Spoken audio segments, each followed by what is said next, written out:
नमः शिवाय। श्री शिव महापुराण रुद्र संहिता पार्वती खंड 55वां अध्याय।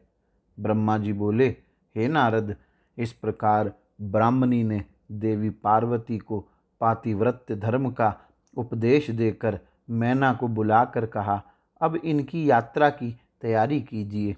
मैना ने भी तथास्तु कहा और वे प्रेम से विभोर हो गई। तदंतर धैर्य धारण कर काली को बुलाकर उसके विरह से व्याकुल हो उठी। उस समय वे मैना पार्वती को बारंबार गले लगाकर ऊंचे स्वर में रोने लगी और पार्वती भी दीन वचन कहती हुई ऊंचे स्वर से रोने लगी।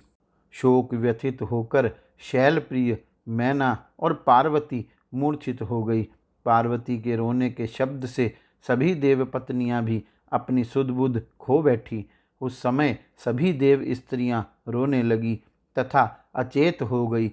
विदा होते हुए स्वयं योगीश्वर भी रो पड़े, तब दूसरों की क्या बात।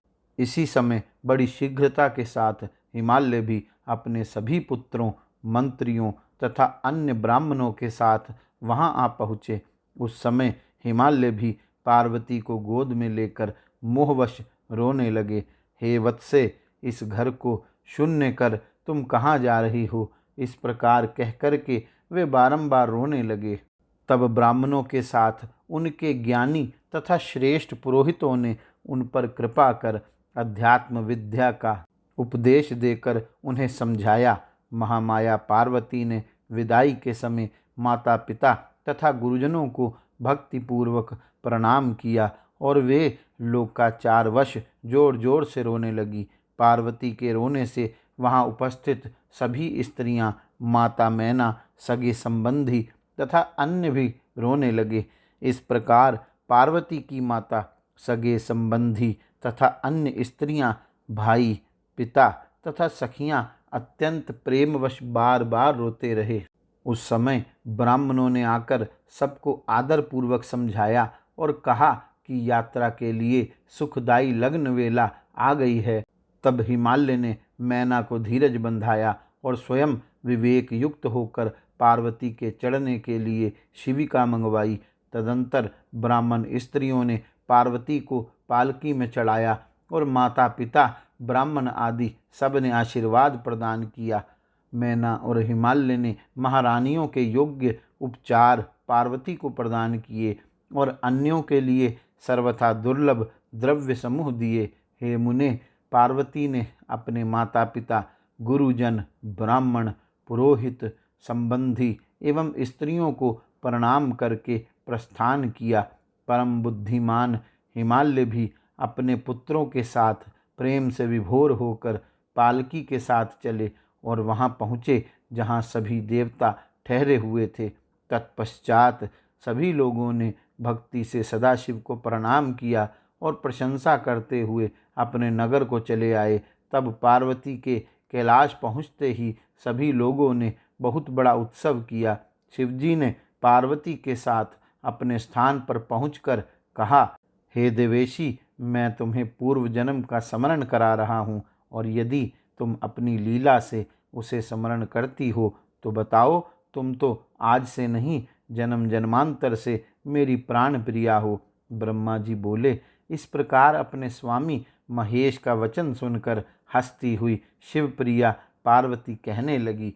पार्वती बोली, हे प्राणेश्वर, मुझे सभी बातों का स्मरण है, किंतु हे भव, इस समय आप चुप रहिए और आज जो कार्य उपस्थित है उसी को शीघ्र कीजिए। आपको नमस्कार है।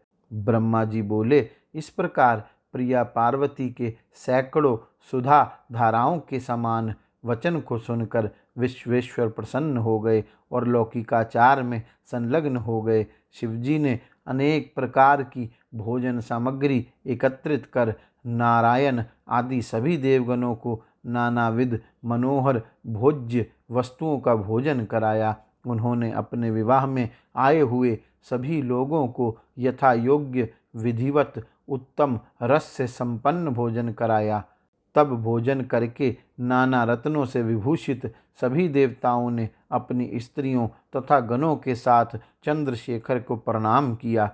तदंतर उन्होंने प्रिय वचनों द्वारा प्रसन्नता पूर्वक शिव जी की स्तुति करते हुए उनकी परिक्रमा की तथा विवाह की प्रशंसा करते हुए वे सभी अपने अपने स्थानों को चले गए। हे मुने, शिव जी ने मुझे तथा विष्णु जी को उसी प्रकार प्रणाम किया जैसे लोकाचार से विष्णु जी कश्यप को प्रणाम करते हैं। मैंने उन्हें गले लगाकर उनको आशीर्वाद दिया। फिर शंकर को परब्रह्म जानकर उनके आगे खड़े होकर मैंने उनकी स्तुति की। इसके पश्चात मैं तथा विष्णु, शिवा एवं शिव जी को हाथ जोड़कर प्रणाम कर विवाह की प्रशंसा करते हुए अपने अपने स्थानों को चले गए। इधर शिव जी भी पार्वती के साथ आनंद विहार करते हुए अपने निवास भूत कैलाश में रहने लगे और उनके सभी गण आनंद पूर्वक प्रेम से शिवाशिव की आराधना करने लगे। हे तात, इस प्रकार मैंने शिवा एवं शिव के विवाह का आपसे वर्णन किया। यह विवाह परम मंगलदायक, शोकनाशक, आनंददायक तथा धन एवं आयु की वृद्धि करने वाला है। जो पवित्र होकर शिव जी में मन लगाकर नित्य इस विवाह चरित्र को नियम पूर्वक सुनता है अथवा दूसरों को सुनाता है, वह अवश्य ही शिवलोक को प्राप्त कर लेता है। मेरा कहा हुआ यह आख्यान अद्भुत, मंगल का धाम, सभी विघ्नों का नाश करने वाला, समस्त व्याधियों को दूर करने वाला, यश देने वाला, स्वर्ग देने वाला, आयु प्रदान करने वाला, पुत्र पौत्रों को बढ़ाने वाला, सभी कामनाओं को सिद्ध करने वाला, भोग और मोक्ष देने वाला, अपमृत्यु को दूर करने वाला, महाशांति प्रदान करने वाला, कल्याणकारक, समस्त दुस्वप्नों को शांत करने वाला और बुद्धि, ज्ञान आदि की वृद्धि करने वाला है। अपने शुभ की इच्छा रखने वाले लोगों को सभी कल्याणकारक उत्सवों में प्रयत्नपूर्वक प्रेम के साथ शिव को संतुष्ट करने वाले इस आख्यान का पाठ करना चाहिए। विशेष रूप से देवता आदि की प्रतिष्ठा के समय और शिव के सभी कार्यों के प्रारंभ में प्रेम से इस आख्यान का पाठ करना चाहिए। जो पवित्र होकर शिवा शिव के इस चरित्र को सुनता है उसके सभी कार्य सिद्ध हो जाते हैं। यह सत्य है, सत्य है, इसमें संशय नहीं है। इस प्रकार श्री शिव महापुराण के ब्रह्मा नारद संवाद के अंतर्गत द्वितीय रुद्र संहिता के तृतीय पार्वती खंड में शिव कैलाश गमन वर्णन नामक 55वां अध्याय पूर्ण हुआ। द्वितीय रुद्र संहिता का तृतीय पार्वती खंड पूर्ण हुआ।